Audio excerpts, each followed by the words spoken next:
Izinkan kami untuk memperkenalkan diri kami. Saya Egois Alek dengan NIM 1412407. Saya Christine Raici Banu dengan NIM 141241010. Dan saya Katarina Fania Anubatona dengan NIM 141240229. Selamat menyaksikan. Hai, hari ini kita akan mempelajari sistem pernapasan manusia. Nah, sistem pernapasan manusia adalah sistem tubuh yang bertanggung jawab untuk mengambil oksigen dan mengeluarkan karbon dioksida. Mengapa penting? Karena oksigen diperlukan untuk menghasilkan energi dalam tubuh. Organ pernapasan apa saja? Yang pertama itu hidung, yang kedua faring, yang ketiga laring, yang keempat trakea, yang kelima paru-paru, yang keenam tabung bronkial, yang ketujuh bronkiolus, yang kedelapan alveolus, yang terakhir diafragma. Nah adik-adik, selanjutnya kita akan mempelajari tentang mekanisme pernapasan pada manusia. Jadi mekanisme pernapasan ini terbagi menjadi dua, yaitu inspirasi dan ekspirasi. Yang pertama itu inspirasi. Inspirasi ini menghirup, di mana udara masuk melalui hidung, melewati tenggorokan, dan menuju paru-paru. Yang kedua, ekspirasi. Ekspirasi ini menghembuskan, di mana udara yang mengandung karbon dioksida dikeluarkan dari paru-paru. Berikutnya, fungsi utama sistem pernapasan. Yang pertama, mengambil oksigen untuk mendukung fungsi tubuh. Yang kedua, mengeluarkan karbon dioksida sebagai limbah hasil metabolisme. Dan yang ketiga, menjaga suhu dan kelembapan udara saat melewati hidung.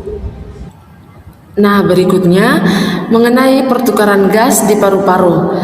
Jadi pertukaran gas di paru-paru ini terjadi di alveolus. Alveolus itu merupakan struktur kecil di paru-paru tempat terjadinya pertukaran gas. Prosesnya itu oksigen dari udara masuk ke darah dan juga karbon dioksida dari darah dilepaskan kembali ke udara. Sistem pernapasan pada manusia dibagi menjadi dua, pernapasan dada dan pernapasan perut. Yang pertama, pernapasan dada. Pernapasan dada atau kostal adalah jenis pernapasan yang didominasi oleh kerja otot antar tulang rusuk atau otot interkostal.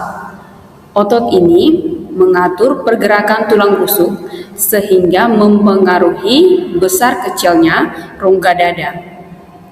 Ciri-ciri pernapasan dada yang pertama, gerakan pernapasan lebih tampak pada bagian dada.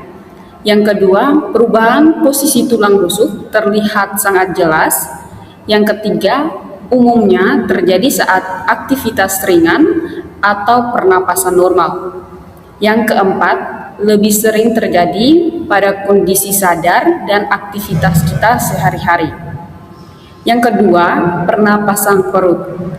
Pernapasan perut atau diafragmatik adalah jenis pernapasan yang didominasi oleh kerja diafragma sebagai otot utama. Diafragma merupakan otot berbentuk kubah yang memisahkan rongga dada dan rongga perut. Ciri-ciri pernapasan perut yang pertama, gerakan lebih terlihat pada bagian perut. Yang kedua, dinding perut naik turun secara jelas. Yang ketiga, lebih dominan saat bernapas dalam. Yang keempat, sering terjadi saat tidur, relaksasi, atau meditasi. Yang kelima, lebih efisien karena memungkinkan udara masuk lebih banyak. Adik-adik, kita perlu untuk menjaga sistem pernapasan kita agar terhindar dari berbagai penyakit. Nah, yang pertama, langkah pertama itu kita hindari untuk merokok dan menghirup asap rokok. Yang kedua, kita rajin untuk berolahraga. Yang ketiga, kita hindari polusi udara. Dan yang terakhir itu konsumsi makanan yang sehat. Jadi kesimpulan kita untuk materi sistem pernapasan pada manusia itu, sistem pernapasan manusia terdiri dari organ-organ penting yang bekerja sama untuk mendukung kehidupan kita. Menjaga kesehatan sistem pernapasan sangat penting agar tubuh tetap bugar dan berfungsi secara optimal. Terima kasih telah menonton video kami. Sampai jumpa di kesempatan berikutnya. Dah.